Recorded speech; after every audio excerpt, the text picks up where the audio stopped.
Hey, I'm Redbeard and I made Moriarty's Machinations. It's a party deduction game where you're trying to figure out who everyone else at the table is. So, unlike a lot of other party deduction games you may have heard of, like Resistance or Avalon or Werewolf, this is not about going on missions, it's about figuring out who everyone else is. So, going through what's in the box, we have a bunch of cards. There's 10 roll cards, and each one is unique to each player. Which roles are in the game depends on how many players you have. If the game plays from 5 to 10 players, and the gameplay is somewhere between 20 minutes to an hour, depending on how many players. You start the game with a card that says you are, and at the very beginning, there's an information exchange. How that works is everyone closes their eyes and puts their fists out, and depending on some combination of opening eyes and putting up your thumb, then you get to figure out who certain people at the other table are. At the information exchange, someone is selected to go first. That's the person who has most recently committed a crime and are willing to admit to it. That person can select anyone to go in a crew, at least 2 people. After that, the game starts, and it goes on through crew selection.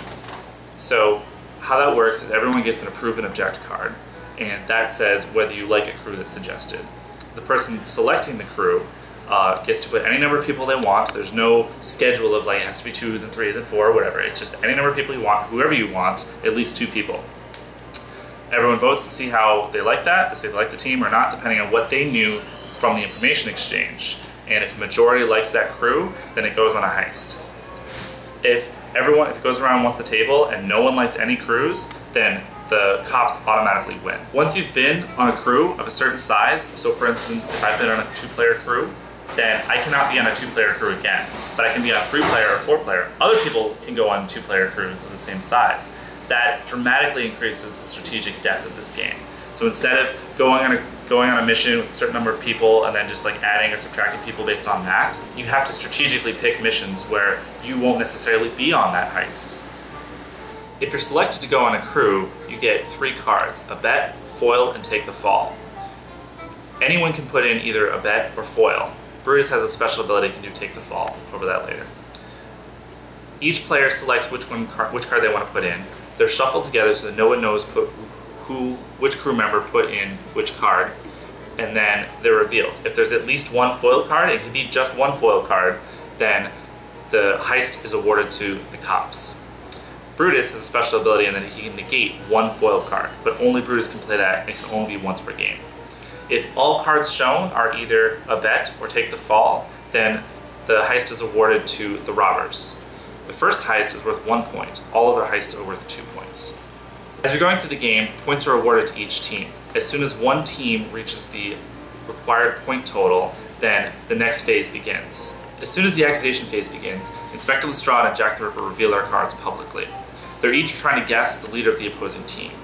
Jack the Ripper is trying to guess who Sherlock is, and Inspector Lestrade is trying to guess who Moriarty is. If Jack the Ripper guesses who Sherlock is correctly, then the robbers win. If Inspector Lestrade guesses who Moriarty is correctly, then the cops win. If they tie, namely if both of them guess correctly or both of them guess wrong, then the win is awarded based on points.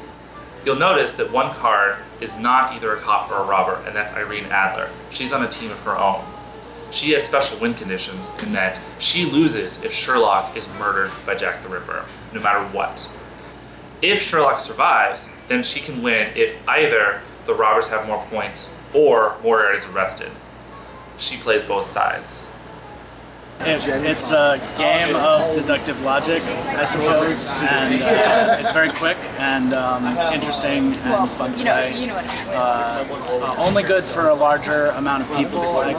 We didn't get to play the 10-player game, but I imagine it's a lot more fun than 9, 8, 7, or 6, or 5, which we played the most of. It was good. It was very similar to Resistance, but with a lot of twists. So it had a little more development and depth because you had the different characters. It wasn't just like you're the good guys, you're the bad guys. So there's a little more variety, which is nice. The individuality of the different characters. As the more players you have, the more different characters you have, and they all have different goals. So it's not just win or just cause a loss. It's you have your own kind of stuff you're trying to accomplish, and it made it more fun. I suck at games like this.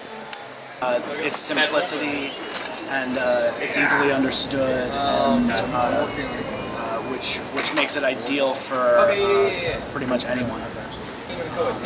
I would play it again. If you like social deduction games and you're tired of the same old strategies being played out over and over again, the same established like rules that you have to do each time, you'll love this because every time you play the game, you're going to get a different character, and each character has a slightly different take on how they're supposed to play the game.